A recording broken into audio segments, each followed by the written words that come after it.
Greetings, orchestration class. I am going to show you how to do Project 1 and one of the many ways that you can do Project 1. So stick around and let's have some fun.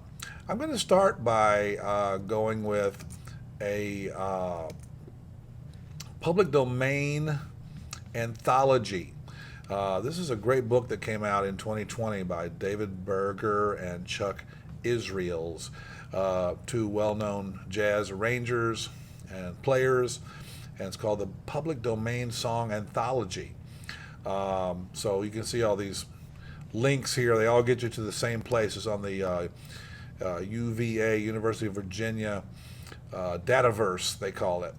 But if you search for any of these things, Public Domain Song Anthology, you'll find lots of public domain songs. And those are good because you don't have to pay royalties in order to use this music. So that's great for arranging.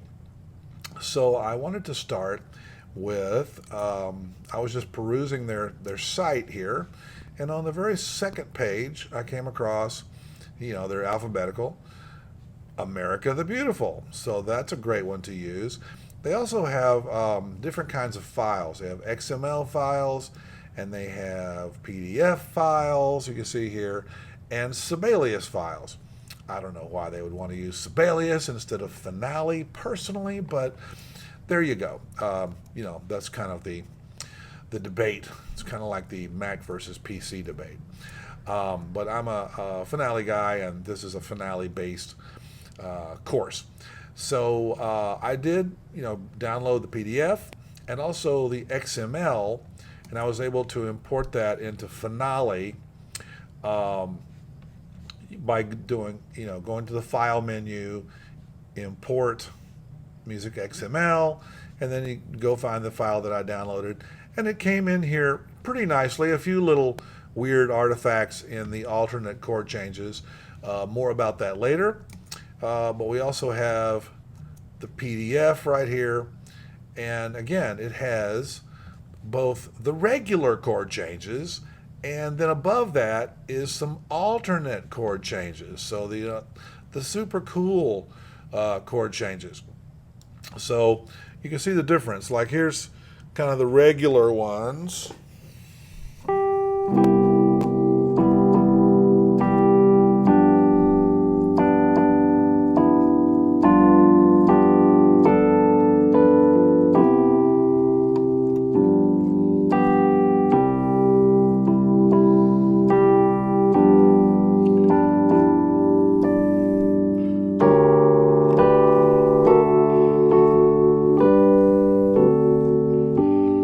Okay, so, they get kind of cool there.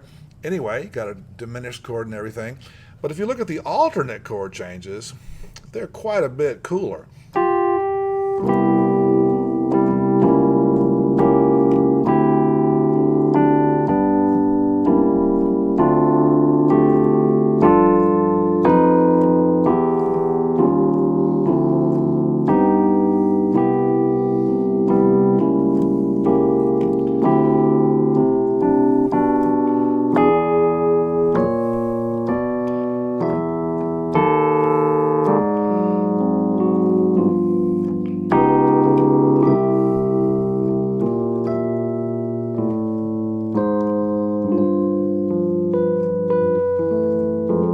Etc. So, that's the kind of thing that we hear at inaugurations and Super Bowls and stuff like that. That's the kind of cool chord changes that we hear. So excellent for our arranging purposes. And they even have the lyrics in there. So this is an incredible resource for arrangers and orchestrators, this public domain database. So we're going to look at some different ways to do the project. And one way is to, of course, start with a PDF. And this website is great for that. It provides that. And you see it has the regular chord changes here, and then these alternate chord changes up here, which are great. Now, if you look at the XML file that I imported into Finale, you'll see, as you compare the two, that there are some weird anomalies here, like this E double dot 7. It's supposed to be over here, you see E flat 7. Now I can go in and just edit this, and they did these alternate changes with the MF tool, our old friend, which is actually called the expression tool. And but if you double click on that, then I can just edit this and just click in there and put a flat instead of that weird little double dot umlaut or whatever it's called, and it's pretty much fixed. And you can see again here G7 ampersand 5 instead of G7 plus 5.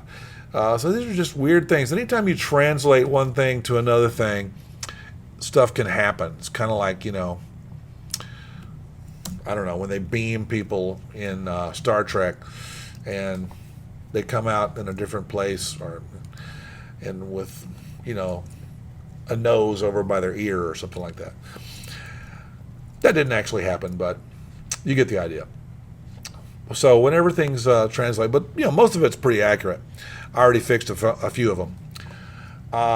So we can either just input the notes one by one in Finale, or we can also use, you know, some of this tool that they have, the XML, to import to save a little time.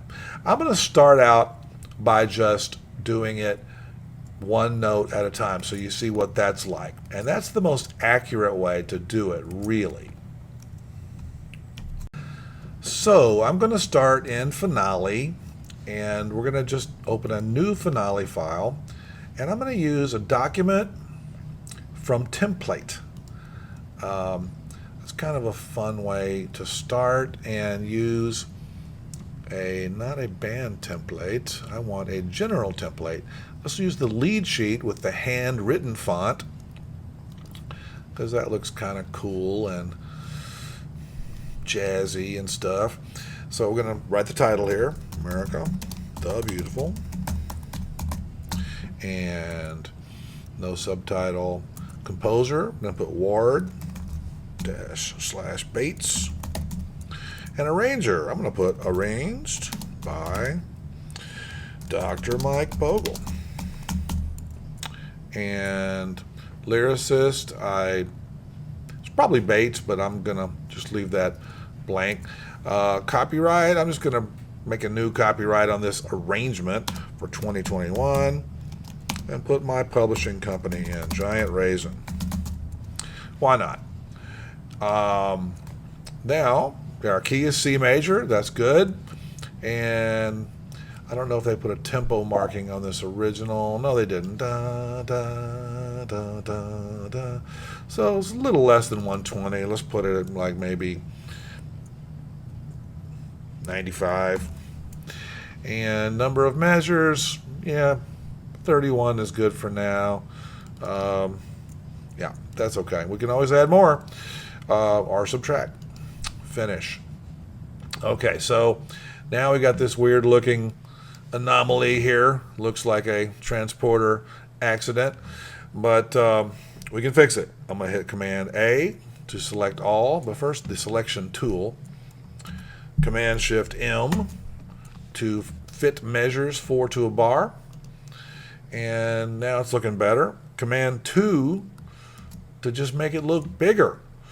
And yeah, now we're cooking. So there we have our template. You see it still says untitled up here, so we're going to save it. I'm going to save it as America the Beautiful. Lead sheet. It's a good idea to always start with what we call a clean lead sheet. Clean lead sheet. Lead sheep. I guess that would be something else. Where do I want to save this? Public domain anthology. I'll save it in here. Now I'm going to start putting in notes to match this beautiful PDF over here. Actually, that's a Finale file. The PDF is over here. I think I'll go by this one just to be, I don't know, more accurate, because remember the other one was imported using XML and has a couple of little anomalies. All right, I'm going to choose a speedy entry tool, and that's puts you into a cursor into the window here. And first thing I realize is, oops, I need a pickup measure. So worry about that later. I'm going to skip this little pickup note and just start putting in the music from right here. And you can either use a keyboard or not. I am going to use the keyboard right now. I'll show you both ways. Okay, I'm going to hit 5 because that's a quarter note. Hit the dot for a dot. You can't see it because it's hidden behind the cursor. 4 for a eighth note. 5 for a quarter note, same pitch. Quarter note.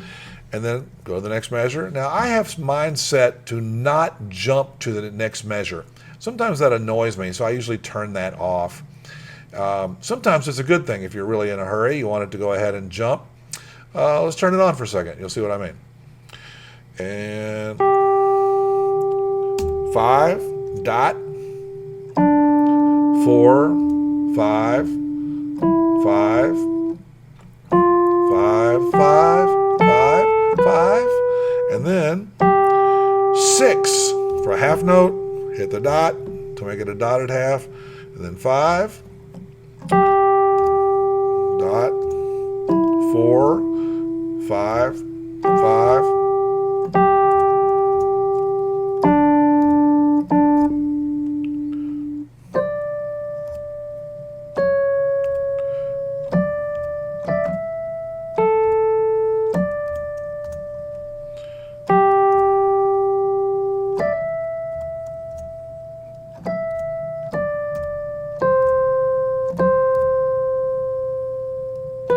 Oop, dot. Oops. Now see, I put a half note, so it's warning me, hey, you got too many beats in this measure. What do you want to do? I usually put delete the extra notes. We don't want measures with too many beats. That is a no-no.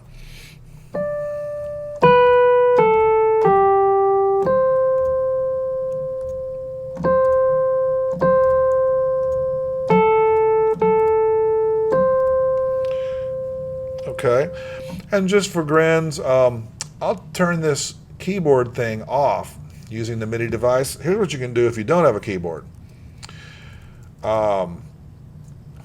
Just arrow up to the part you want, hit the 5,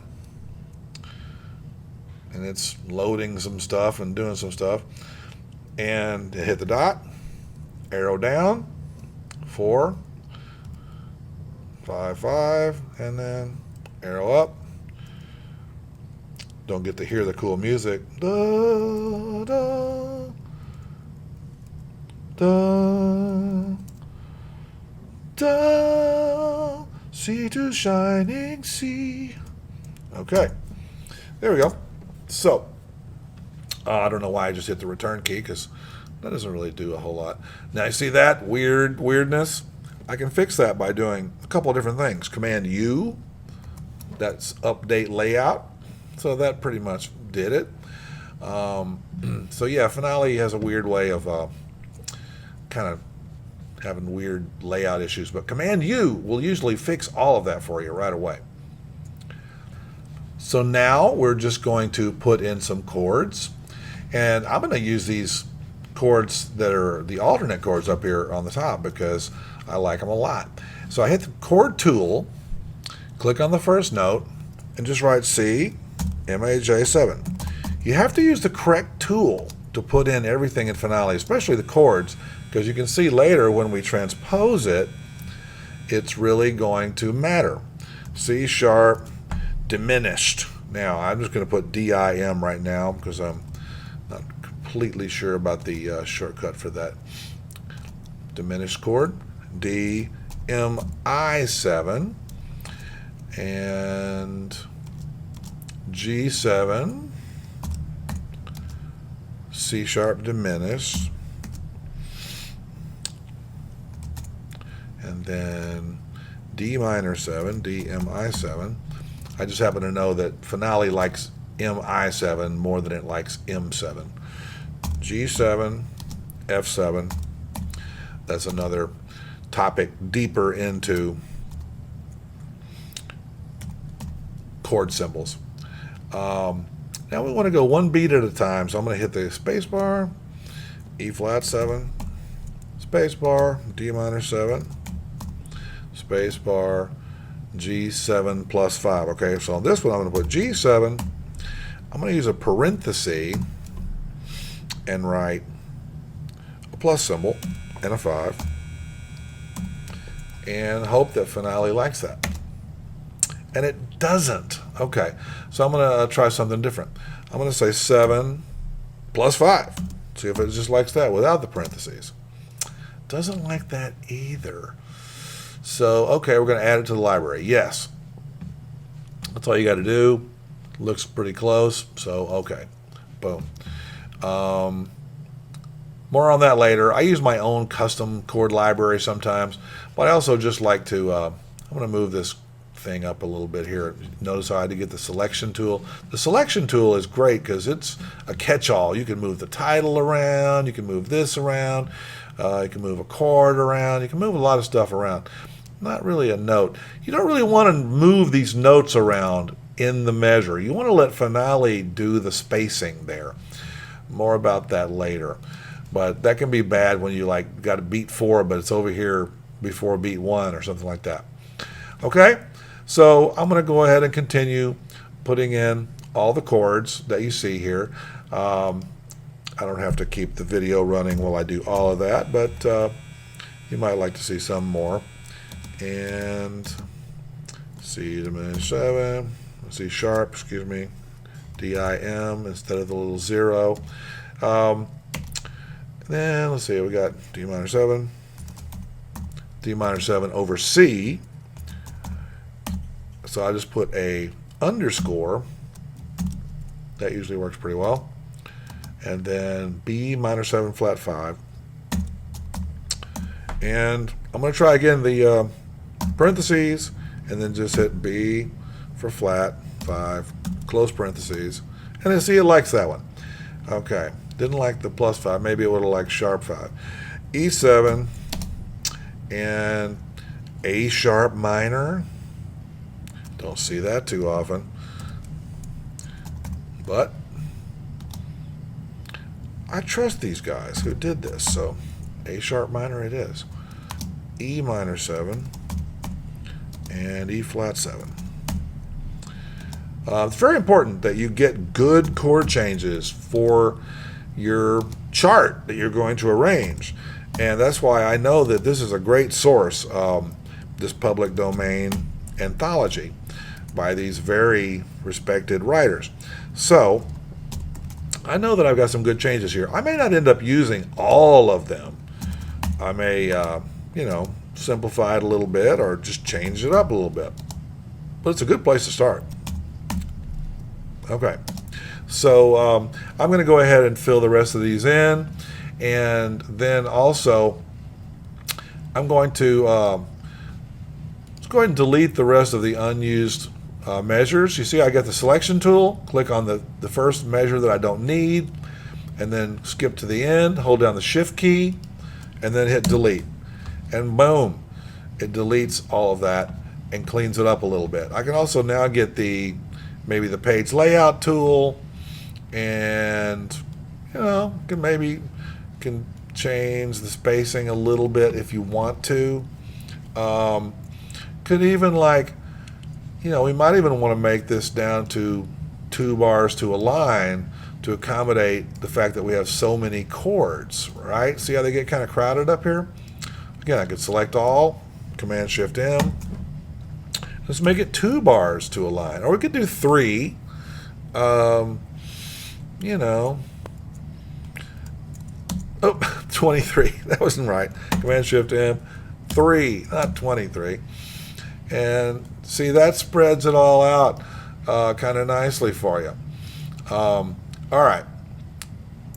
Except you got one measure here at the end, so we'll bump it up and have 4 there. Or you can bump a measure up easily by just selecting it and using the up arrow, or you can bump it back down. Okay, so this is pretty much a clean lead sheet. This could be your project 1. This video is getting a little long, so I'm going to wrap it up here. And you could continue to build on this for your project 2. I went back to the 4 bars to align so it would match up with this as I was putting in the rest of the chords.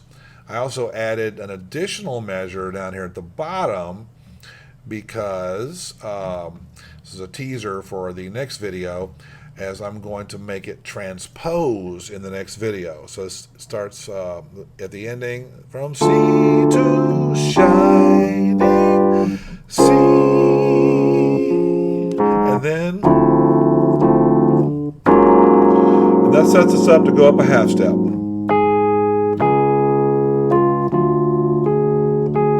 Etc. So that'll be in the next video. Also, just a couple of little tricks here. I could use this staff tool and change this to what's called slash notation by just hitting S, and that looks pretty cool, you know. And I might want to you know, clean it up by maybe putting one of these measures down here, keep this one company, etc. Okay, another thing is with this particular template, you notice we put in some information about the arranger, like hello, where's my name, and also the copyright. That is, the copyright's down here, but the arranger is not. So let's go get the text tool, and you have to go up here to the text menu. For every tool, there's another menu appears, and go and look at insert. I don't know why these are grayed out. Let's see. Oh, well, let's make a box first. We'll double click, make a box. Then we'll go to text, insert, arranger. And see, it already has the information there. I don't know why it doesn't just go ahead and put it. And again, as we did, well, previously in another video for MIDI 2, I showed you how to change the alignment, align right, so that it's, you know, to the right of the page, just like this one.